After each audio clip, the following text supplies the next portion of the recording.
Oi, gente. Tô eu aqui de novo e eu quero compartilhar algo com vocês hoje, no mesmo texto de Lucas 7. Mas aquelas pessoas que me conhecem sabem que eu gosto de ruminar assim a palavra, né? Quando um texto assim se destaca muito para mim, em determinado período da minha vida, eu gosto de ficar debruçado ali, né, e tirar o máximo que eu posso. Então eu fico mastigando mesmo ali o texto. Então tá acontecendo isso com Lucas 7, né? Eu tenho ruminado esse texto. Ontem eu pude estar gravando aqui, falando algo para vocês, compartilhando primeiramente o que Deus falou comigo, né, e colocando aí para vocês. E continua, né, esse falar de Deus ao meu coração, e eu quero compartilhar com você também.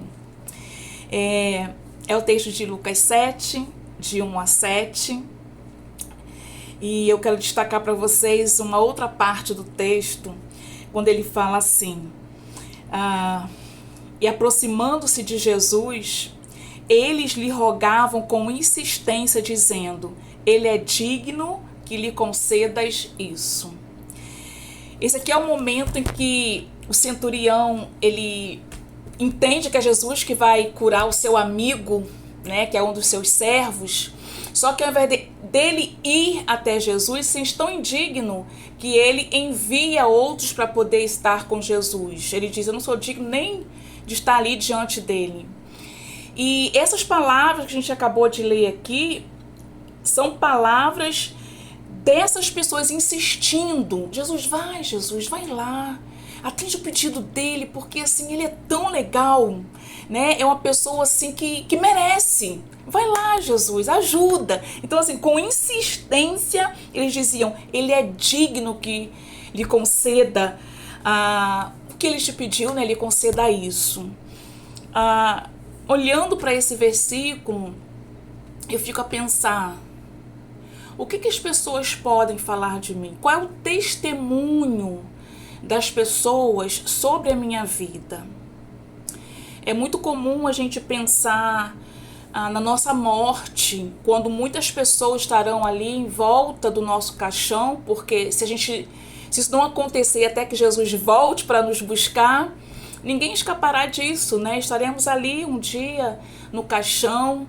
E geralmente é um momento que as pessoas falam muito, né, sobre aquele que se foi, aquela pessoa que se foi. E às vezes a gente fica pensando: o que as pessoas poderão falar a meu respeito? Qual é o testemunho das pessoas a meu respeito? E muitas pessoas do estado do Rio de Janeiro, especificamente em Piabetá, que é a minha terra, recentemente perdemos uma pessoa muito especial, um pastor jovem que amava Jesus, vivia para proclamar o evangelho, muito novo. Foi envolvido num acidente, então Deus o levou.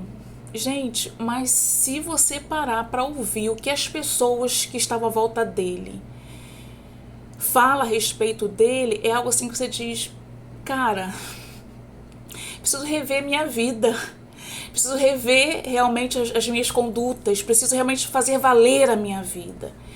E isso aqui me faz lembrar disso, que temos que pensar que a nossa vida tem que ser digna diante dos olhos do Senhor, digna diante dos olhos das pessoas que estão à nossa volta. Precisamos sim ter esse testemunho das pessoas. Quando a gente fala de o que vão falar de mim quando eu morrer, não é sentido de orgulho, né, de que as pessoas elogiem porque eu era isso, aquilo. Não, é no sentido de, se realmente eu vivi os propósitos de Deus, o que as pessoas têm para falar, na verdade precisa ser aquilo que condiz com a vida digna do Evangelho. Então precisamos sim zelar por isso, por esse testemunho de vida.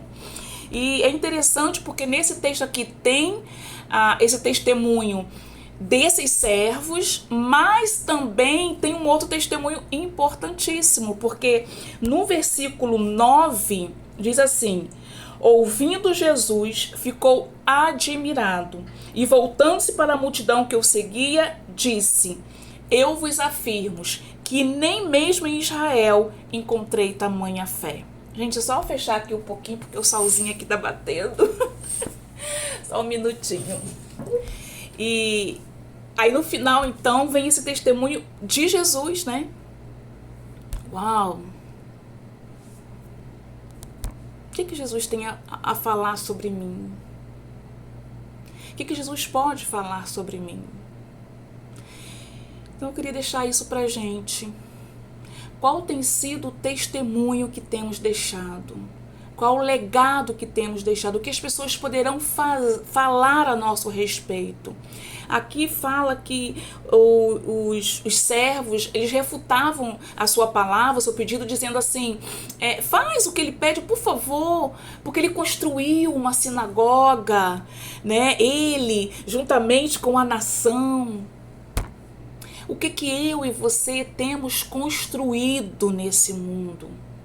De maneira que seja algo importante para aqueles que estão à nossa volta, relevante para aqueles que estão à nossa volta.